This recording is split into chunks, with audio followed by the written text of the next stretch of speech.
우리 증시에서 외국인이 3조 2천억 원 넘게 순매도하면서 코스피가 4천선 복귀 하루 만에 3,800선으로 곤두박질했습니다. 외국인 자금 이탈이 거세지며 원달러 환율은 7개월여 만에 1,470원대로 급상승했습니다.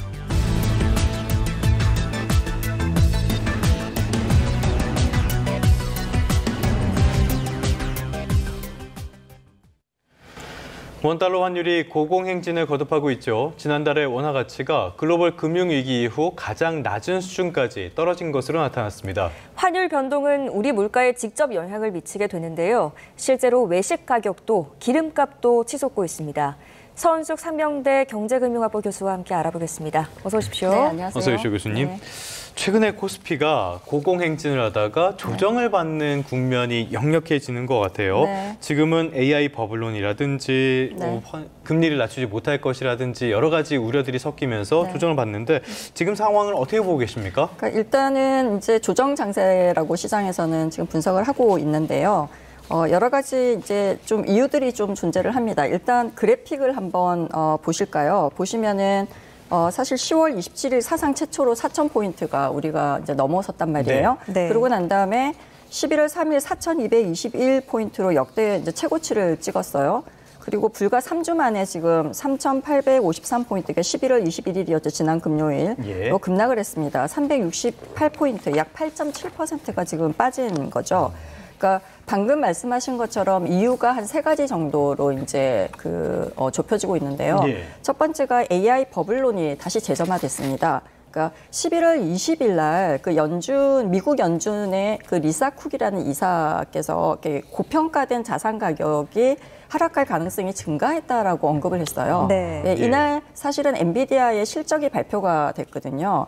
근데 사실 엔비디아 자체의 실적이 나쁜 게 아니고 엔비디아가 가지고 있는 회계상 매출 채권에 대한 규모가 굉장히 크게 증가했어요. 이게 이제 작년 대비해서 100% 정도 급증했거든요. 이거를 그러니까 이제 사실 제품은 팔았는데 아직 돈을 받지 못했다는 뜻입니까? 외상 매출이죠. 사실 이거를 한 2가지 정도로 우리가 볼 수가 있는데 보통 이렇게 외상 매출이 갑자기 급증할 때는 사실 어떻게 보면은 실적을 좀 부풀린 게 아니냐라는 의심도 있을 수 있고요. 두 번째 훨씬 더 이제 중요하게 보는 것 중에 하나는 그러니까 엔비디아의 GPU 칩이라든가 반도체 칩의 문제가 아니고 이 칩을 사용하는 AI 기업들 그러니까 이 산업에서 과연 이제 그러니까 수지가 맞냐 이러한 이제 이슈가 나타나기 시작한 거죠. 그래서 AI 기업들이 이제 이렇게 생산성 그러니까 어느 정도 유지를 하지만 수지가 맞지 않는 것 때문에 오히려 주간 거래가 굉장히 급격하게 떨어졌거든요. 나스닥 시장에서. 그래서 글로벌 기술주들이 전반적으로 약세를 지금 보이고 있어요. 그래서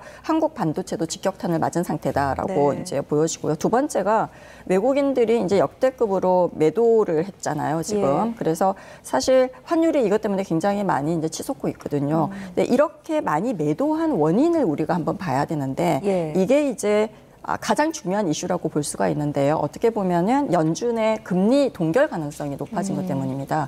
사실 우리가 이제 12월 금리 인하 확률이 거의 100%였거든요. 근데 이제 이게 지금 11월 초 100%에서 30%까지 떨어졌다가 지금 다시 이제 지난 주말에 뉴욕 연준 이사가 금리 인하가 필요하다라는 이제 언급을 하면서 다시 70%까지 올라가긴 했는데 미 연준 의장의 입장에서는 사실 금리를 인하시킬 만한 경제 지표들이 안 보인다라고 하는 거거든요. 그리고 지금 이제 안개 속이다. 안개 속에서는 어떻게 보면은 자동차의 속도를 줄이면서 안전하게 가는 게 맞다라고 이제 얘기를 한 게 있단 말이에요. 그러다 보니까 여전히 금리 동결 가능성이 굉장히 높아요. 금리가 인하하지 않는다는 것은 대부분 이제 돈을 빌려서 투자한 사람들 입장에서는 우리가 이렇게 레버리지 투자라고 얘기를 하잖아요. 이 투자를 한 사람 입장에서는 이제 대출한 거에 대한 비용 부담이 굉장히 압박이 오는 거죠. 그래서 이거를 우리가 보통은 강제 청산 당한다라고 얘기하는데 일시적으로 이제 청산하고 이제 가거든요. 그러다 보니까 이게 동시에 이제 빠지는 굉장히 주식, 채권, 코인, 금 이게 전부 다 동시에 다 빠지는 유동성 위기 조정 상태이다라고 우리가 보통 해석을 합니다. 외국인이 역대급 많이 팔면서 환율도 치솟고 네, 있다라고 맞습니다. 말씀을 네, 하셨는데 네. 이렇게 보니까 지난달에 원화의 실질 가치가 금융위기 이후에 16년 만에 최저 수준으로 떨어졌더라고요. 네, 맞습니다. 또 네. 다른 배경을 좀 짚어주신다면. 굉장히 이제 좀 심각한 상황이고 우리가 1,500원을 돌파할 가능성도 지금은 배제할 수 없다라고 이제 얘기를 하고 예. 있는 상황이거든요. 그래서 우리가 이제 좀 봐야 될 거가 이제 실질 실효 환율이에요. 원달러 환율은 사실은 뭐 이렇게 지금 현재 11월 21일 다시 이제 1,475.6원으로 급등하는 상황이 지금 발생을 했는데 실질 실효 환율을 한번 보면은 실질 실효 환율이 뭐냐면요. 물가와 교역국의 상황을 다 따진 한 나라의 화폐의 구매력을 나타내는 거거든요. 그러니까 이제 원달러 환율이 1,400원이다, 1,500원이다 하는 거는 그냥 명목 가치를 나타내는 거고요. 실질적인 이제 실효 환율, 다시 말하면은 원화의 실제 가치, 구매력 이거를 보면은 이게 2008년 금융위기 이후 금융위기 때가 88.88이었거든요. 예. 이 이후에 16년 만에 최저 수준입니다. 지금 정확히는 2009년 8월 이후에 최저 수준이라고 네. 보여지는데요.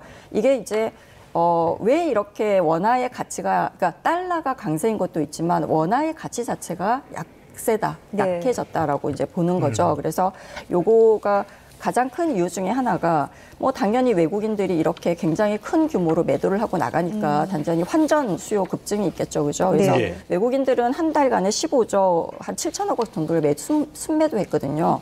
주식을 팔면 원화를 받잖아요. 이걸 네. 다시 달러로 바꿔서 본국으로 송금을 해야 되니까 원화 매도 압력이 굉장히 커졌다라고 얘기를 할 수가 있고요. 네. 두 번째는 이게 굉장히 중요한 이제 특징 중에 하나인데요. 예전에는 외국인들만 나갔다면은 지금은 한국 투자자들도 같이 미국장으로 옮기고 있습니다. 서학개미들. 네, 서학개미들이죠. 그래서 3분기, 올해 3분기에만 서학개미들과 기업들이 외국의 해외 투자로 내보낸 그 돈이 1,158억 달러예요. 우리나라 돈으로 약 170조 원 정도가 예. 됩니다.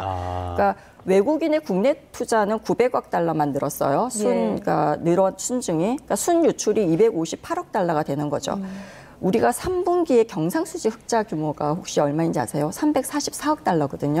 이게 이제 우리나라 돈으로 약 49조 원에 달해요. 예전 같으면은 경상수지가 흑자이면은 이제 원달러 환율이 좀 안정이 되는 그런 걸 보였는데 지금은 이거를 능가하는 훨씬 많은 그 우리 달러 수요가 굉장히 커지고 있기 때문에 이게 어떻게 보면은 원달러 환율을 계속 올리는 가장 큰 이유 중에 하나고요.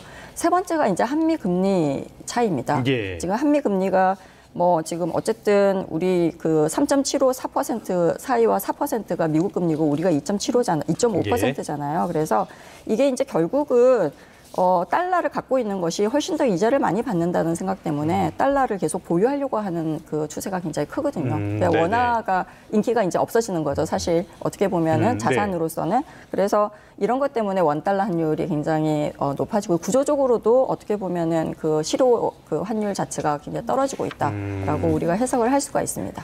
알겠습니다. 원화 가치가 빠르게 하락하고 있다. 네. 최근에 어떤 기업분을 만났는데 그분이 이런 말씀하시더라고요. 관세 지났더니 이제는 환율이다.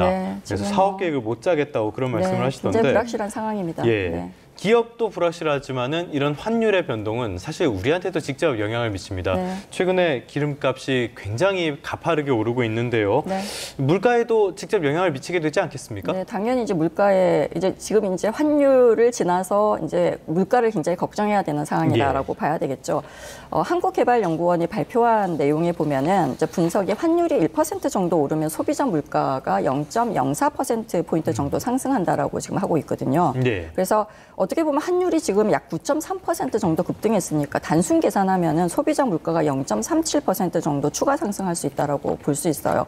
지금 그래프에서 나와 있는데 수출입 물가 변화가 뚜렷하게 지금 보입니다. 수출 물가가 10월에 4.1%, 네, 여기에서 지금 수입 물가는 10월에 1.9%로 지금 상승했거든요. 그래서 수출 물가가 5, 9월 마이너스에서 플러스로 전환한 거나 환율 효과가 어떻게 보면은 이제 반영된 거다라고 볼 수가 있고요. 특히 이제 수출 물가 같은 경우가 중요한 건 시차예요. 이게 어떻게 보면 환율 상승이 1개월에서 3개월 정도 시차를 두고 소비자 물가에 반영되는 그러한 특징을 갖고 있거든요. 그래서 11월에 지금 환율 급등이 된 효과가 12월에 부터 시작해서 내년 2월까지 본격적으로 물가에 반영될 가능성이 굉장히 높아졌습니다. 그래서 당장 올겨울부터 장바구니 물가하고 난방비 등에서 고환율 청구서가 날아들 가능성이 굉장히 높아졌다라고 봐야 되겠죠. 우리 아무래도 이제 수입 의존도가 높은 그 항목들이 많기 때문에 에너지도 그렇고 그다음에 식료품도 대부분 이제 원재료 같은 경우가 수입하는 경우가 굉장히 많잖아요. 이런 것들이 결국은 외식 물가로 전부 다 전이될 가능성이 높다라고 우리가 볼 수가 있습니다. 네. 물가는 수입 물가, 도매 물가, 소매 물가 이렇게 있는데 시차를 두고 이렇게 차례로 영향을 미치니까요. 결국엔 소비자 물가까지 오게 될 것 같습니다. 당장 지금 외식 메뉴 같은 것들 가격이 많이 올랐어요. 가격 정보 포털 자료를 보니까요. 칼국수 가격 엄청나게 많이 올랐네요. 내용 어떻게 보셨습니까? 이제 우리가 보면 칼국수라고 하면 서민들이 가장 많이 먹는 편하게 이제 사 먹을 수 있는 음식 중에 하나로 보잖아요. 다시 얘기하면은 10,000원으로 사 먹을 수 있는 상품이 이제 점심 이게 런치플레이션이라고 부르거든요. 점심 때 10,000원으로 사 먹을 수 있는 항목들이 굉장히 많이 줄어들었다. 그렇게 안 보이네요, 이제. 그래서 서울에서도 이미 이제 1만 원을 넘은 곳이 굉장히 많고요. 칼국수 같은 경우에 4.91% 지금 증가한 걸로 나오지 않습니까? 이게 이제 10년 전하고 비교하면 50.44%가 상승합니다. 2배 정도가 올랐다라고 봐야 되는 거죠. 이게 이제 어떻게 보면 왜 이렇게 오를까라고 하는 원인을 한번 살펴봐야 되는데 첫 번째가 원재료 비용이 급증한 겁니다. 조금 전에 설명드린 것처럼 원달러 환율이 굉장히 올라가면서 밀가루 가격도 오르고 그다음에 들어가야 되는 뭐 에너지, 식용유, 뭐 전부 다 조미료 이런 거 전부 다 수입품이 굉장히 많거든요. 그러니까 이런 부분들이 전부 다 수입 품목이다 보니까 이게 환율 영향을 직접 받았다라고 볼 수가 있습니다. 그래서 뭐 첫 번째가 이제 원재료 비용 급증이고요. 그다음에 이제 인건비 부담이라던가 최저임금 오른 것도 이제 영향을 좀 받았고요. 그다음에 세 번째가 이제 에너지 비용 상승도 영향을 받았다라고 볼 수가 있습니다. 그래서 이게 이제 단순히 식당 주인들이 가격을 올리는 게 아니고 고환율이 수입 물가를 밀어 올리고 있고 이게 외식 물가로 좀 전이되고 있는 상황이다라고 해석을 할 수가 있겠습니다. 그래서 1만 원 칼국수는 어떻게 보면 상징적인 이제 숫자이고요. 앞으로 환율 안정이 좀 선행되지 않으면 외식 물가는 지속적으로 오를 거다라고 예측을 할 수가 있겠습니다. 방금 짚어주신 것처럼 앞으로 시차를 두고 서민 체감 물가 더 오를 거고 또 원화 약세가 계속되면 이것도 분명히 물가에 영향을 줄 것이고요. 연말 물가 어떻게 전망하세요? 지금 조금 전에 이제 아까 설명을 드린 것처럼 이게 시차를 두고 오르잖아요. 그러니까 환율이 오른 거가 수입 물가에 12월부터 시작해서 1월 달까지 지금 2월 달까지 이제 그 11월 달에 급등한 환율에 영향을 받게 되어 있거든요. 그러니까 당연히 지금보다 계속 물가가 올라갈 가능성이 굉장히 크겠죠. 그래서 서민들의 장바구니 이제 물가 자체가 굉장히 올라갈 걸로 우리가 예상을 하고 있습니다. 알겠습니다. 시중에 돈도 많이 풀려 있다 보니까 물가가 비상이 아닐까 싶은데요. 자, 한국은행이라든지 우리 정부의 고심도 깊어질 것 같습니다. 맞습니다. 자, 이번에는 다음 이슈 하나 더 살펴보도록 하겠습니다. 최근에 많은 지탄을 받고 있는 기업이죠. 홈플러스의 대주주인 사모펀드 MBK 파트너스. 지금 금융당국에서 엄중한 조치를 하겠다, 제재를 하겠다, 중징계를 한다 이런 이야기가 들리는데 어떤 내용들 언급되고 있습니까? 이게 이제 그 그래픽을 한번 보시면요. 제재 절차가 이렇게 나와 있거든요. 제재 절차를 한번 보시죠. 제재 절차를 보면은 금감원이 현장 검사를 하고 그다음에 징계안을 사전 통보하고 그다음에 금감원의 제재심의위원회가 열립니다.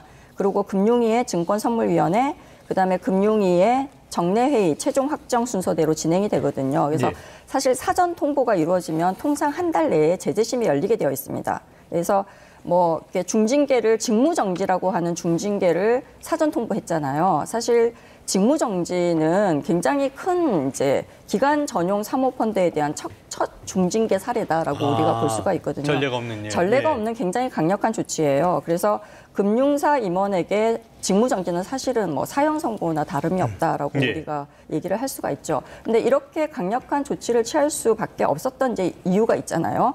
MBK가 2015년에 홈플러스 인수하고 난 다음에 1조 원 이상을 배당으로 가져가고 그다음에 주요 점포 부동산을 매각을 했어요. 그러니까 단기 수익을 챙기면서 홈플러스 자체의 재무 악화는 굉장히 심화된 그러한 상태거든요, 지금. 그래서 이번에 이제 홈플러스를 사실은 매각하려고 하고 있는데 인수 후보 두 곳의 재무 상태도 굉장히 지금 안 좋은 상태예요. 그래서 이게 이제 홈플러스를 인수한 뒤에 자금을 회수하는 그러한 과정에서 이제 불건전 영업행위 와 내부 통제 의무 위반 혐의를 포착했다라고 금감원은 지금 얘기를 하고 있고요. 쉽게 말해서 MBK가 홈플러스에서 돈을 빼내면서 투자자들의 이익을 침해했다라고 우리가 볼 수가 있는 거죠. 그래서 이런 것 때문에 지금 뭐 그 중징계를 사전 통보했고요. 사실 이찬진 금감원장이 취임을 하면서 이제 일성한 그 표현이 MBK 파트너스에 대한 엄중한 조치가 필요하다라고 이제 얘기를 했고요. 그래서 제재가 확정될 가능성이 굉장히 높아졌다라고 볼 수 있습니다. 네. 알겠습니다. 막말로 대체 MBK 파트너스가 망친 회사가 한두 개냐라는 말이 나올 법도 한데. 네, 이게 이제 사실은 어떻게 보면 국민연금하고 이게 전부 다 연결이 돼 있어요. 그렇죠. 네, 그래서 국민연금이 MBK에다가 3천억 원을 출자를 했단 말이에요.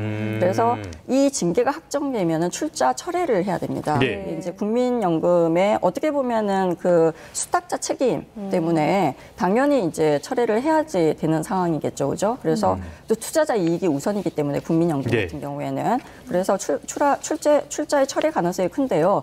국민연금뿐만이 아니고 지금 다른 그 공공 그 연기금들도 지금 돈을 투자하고 있는 상태거든요. 예. 그러면 아마 연쇄적으로 다 뺄 가능성이 굉장히 큽니다. 네. 네, 그렇게 되면은 사실 회생이 굉장히 불가능한 상황으로 이어지지 않을까라고 생각을 하고 있습니다. 네. 알겠습니다. 여기까지 듣겠습니다. 지금까지 서은숙 상명대 경제금융학부 교수와 함께했습니다. 잘 들었습니다. 감사합니다. 고맙습니다. 네.